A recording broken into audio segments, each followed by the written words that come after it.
This is module number 3, Managing Food Temptations. I'm here with Miss Matthews. And number 1, you're at a movie theater and everyone that you're with is purchasing snacks. Would that not be difficult, medium, or very difficult for you to make a good choice and manage the situation? That'd be fairly difficult. What I recommend you do is try to go into the movie theater with a plan. You could bring a healthy snack to the theater. You also could actually go to the theater during mealtime, so maybe for lunch you're going to have popcorn. But you want to try not to have too many snacks or not plan for the event beforehand, because oftentimes it's, when you go to the theater, it becomes a habit. If every time you go to the theater, you eat popcorn, you're going to walk in the theater, you're going to want the popcorn, but you don't necessarily need to have the popcorn, but it's just a matter of breaking the cycle. I've had many successful patients bring an apple with them to the theater, bring cut up carrots with them to the theater, bring some sort of healthy snack, or even a small microwave popcorn bag that's like 100 calories with them. It's better than, than getting caught up with feeling that you have to purchase a snack, because usually they don't have too many good choices at the theater. No. How about you're attending an office birthday party and everyone is given a large slice of cheesecake to celebrate? Would that be difficult for you to manage? That'd be really difficult. Everybody has to have a piece of cake. It turns out that a lot of people do feel that way, and peer pressure is really strong in the workplace. And if you said no, you didn't want the cake, then everyone's going to be asking you why, and you would become the center of attention as a result of that, and it makes it difficult for you to, to feel good about yourself not having the cheesecake. What I would recommend you do is you take the cheesecake, but you plan on only having one bite. And when no one's looking, you just throw it away. And nobody will ask you what's going on in that situation, and you won't become the center of attention. But you just have to make that plan and that commitment and try to kind of stick with it. Question number 3, you're at an all-you-can-eat buffet restaurant. That'd be really difficult. And do you go to those places often? I try not to, but it's definitely my weakness. Turns out all-you-can-eat buffet restaurants have everything stacked against the person who has a weight problem. It's the worst choice you could ever make. You really should avoid them like the plague.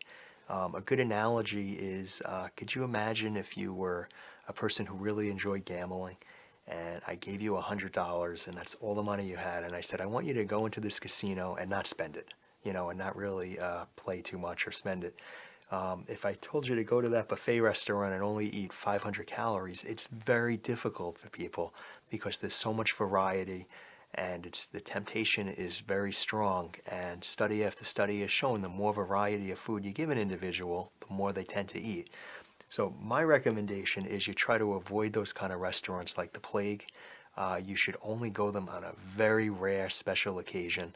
You're much better off going to a restaurant where everything's a la carte. You have to make the decision, do you want it or do you not, rather than places that have lots of free food included with the meal, such as diners that include bread, soup, dessert, meals, entrees. They're the worst choice that you can make if you have a weight problem.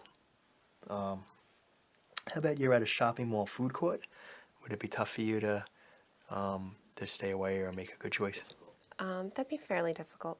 At the shopping mall food court, what I recommend you do is you try not to go there during mealtime because there's not too many great choices.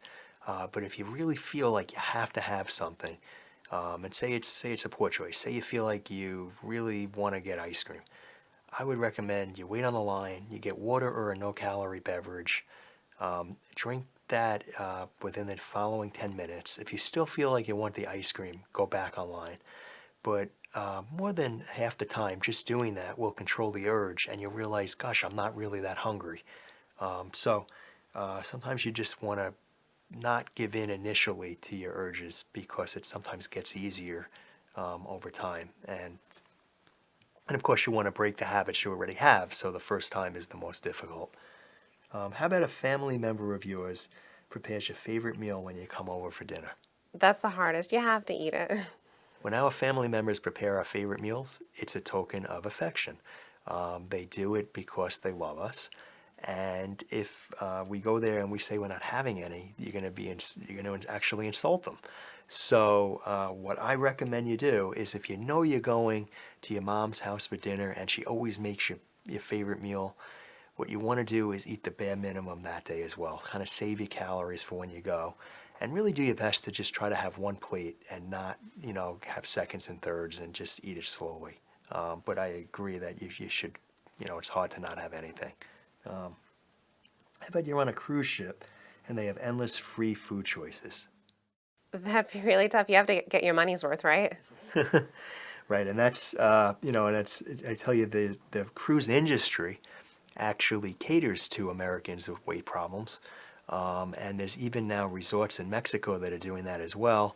They're giving unlimited chocolate in the room and snacks in the room. They just keep filling the mini bar every day, and that's just included with the trip. But because you have a weight issue, those are the worst vacations you could possibly go on.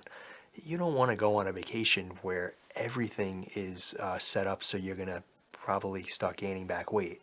When you're planning your vacation, you don't want to go to an all-inclusive type resort. You're much better off going to a place you've never been to, staying in a city, having to make the choices, what types of restaurants and places you want to eat in.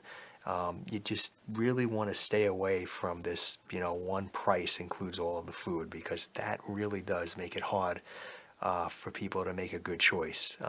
And one other thing, if you are in those kind of places, you absolutely need to make the time to exercise because if you're on vacation, you should have the time, and it does make a difference if you're exercising at the same time when you're not making as good food choices.